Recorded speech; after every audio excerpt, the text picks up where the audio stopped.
Hey you guys, thank you for being here.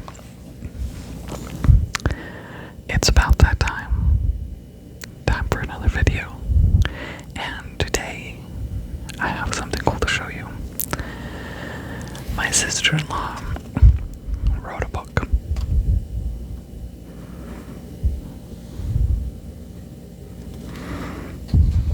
Pretty cool. Our first book, The Architecture of Coercion, a memoir of faith, grooming, and the psychological fight to survive.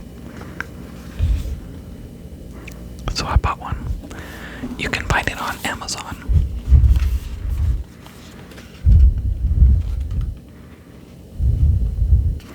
A little bit different than what I'm used to seeing. And it jumps right into chapter 1. I do believe that Amazon prints it once somebody orders it, and she sold like 17 copies or something already. So that's cool. You can look it up on Amazon. I'll also put the link in the description. I had to go find that link, and then I'll put it in the description. But I wanted to read a little bit of it. I'm not going to read it all, of course. And I did get the okay. I got the okay first. I was super excited when she told me that she wrote a book. And yeah, thank you. So if you like it, if you want to help be supportive,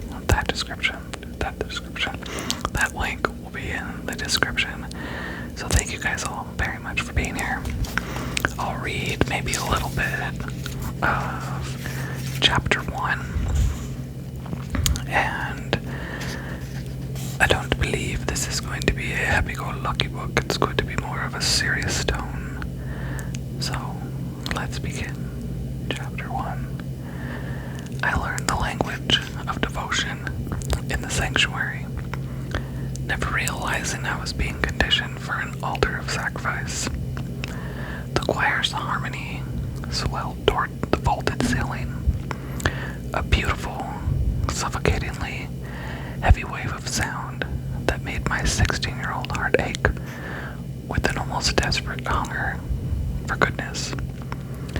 I sat in the third pew from the front, a place where I felt visible to God, but invisible to harm. My knees were pressed tightly together, a physical manifestation of my obedience, while my thumbs mindlessly traced the coldly feathered edges of the worn Bible in my lap. Back then, happiness required no labor. It was my default setting, a natural law of my existence.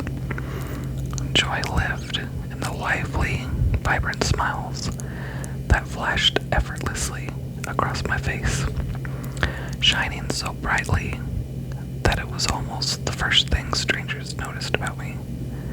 It was a currency I gave away freely. I dreamed of the future, the exact way the preachers spoke of heaven, as a fortress built on unconditional love, a family of my own where no one ever packed a suitcase and no one ever left. My innocence wasn't just a trait, it was an invisible shield I wore with total, dangerous confidence. I believed that because I harbored no malice, the world would return the favor. Then the wooden pew creaked, and he sat down behind me. The shift in the atmosphere was instantaneous, a sudden drop in barometric pressure that made the hairs on my arms stand up. He did not belong in a youth group. He belonged to the sharp, razor-edged world of adults.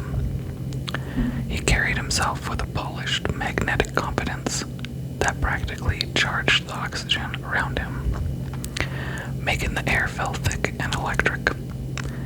He was 29 years old, nearly double my age, and he possessed an effortless, terrifying authority. He wore his ego like a perfectly tailored suit, cutting an impossible figure against the unvarnished wood of the church. when the pastor called for the congregation to bow their heads to pray, and 100 people closed their eyes to the world to seek the divine, he did the exact opposite. He opened his eyes to watch me, leaning in slowly, intentionally breaking the sacred boundary of my personal space. The heat radiating from his body hit me first, an overwhelming presence that seemed to swallow the ambient chill of the sanctuary. Then came the breath, warm, deliberate, brushing the exposed sensitive skin just beneath my hairline as it blew a soft, slow, steady stream of air down the back of my neck. I was 16 years old. A violent electric shiver tore down my spine, rattling me to my bones.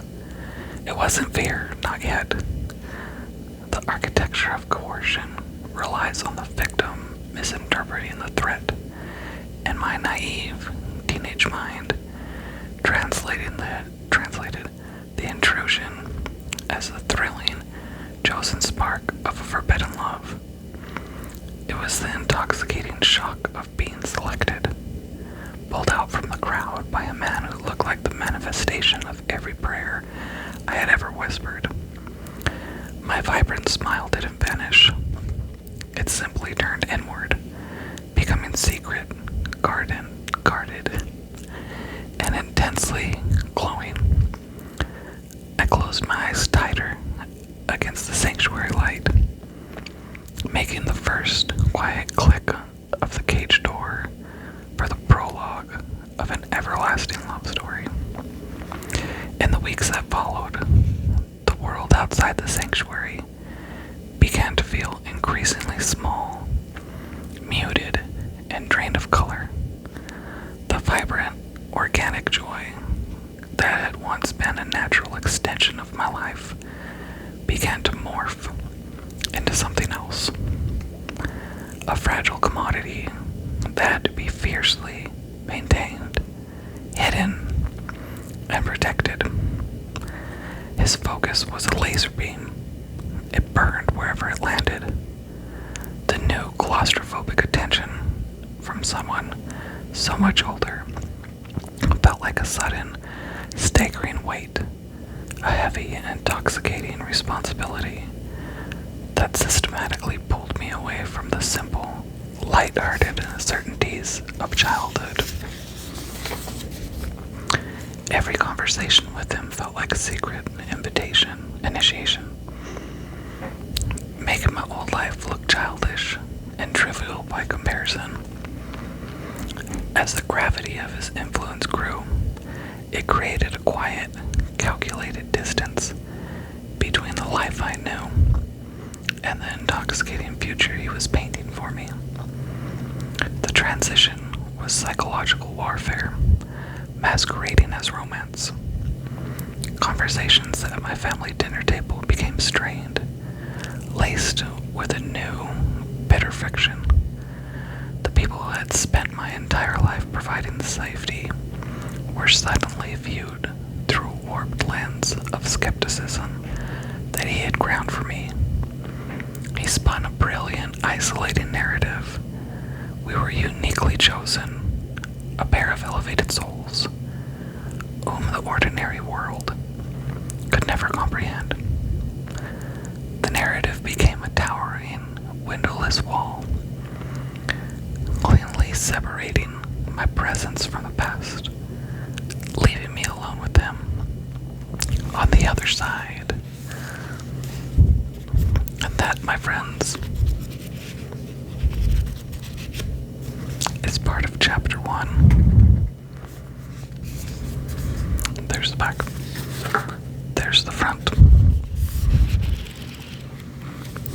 And I think you can either download it or whatever it says on Amazon, or you can buy paperback, which I bought.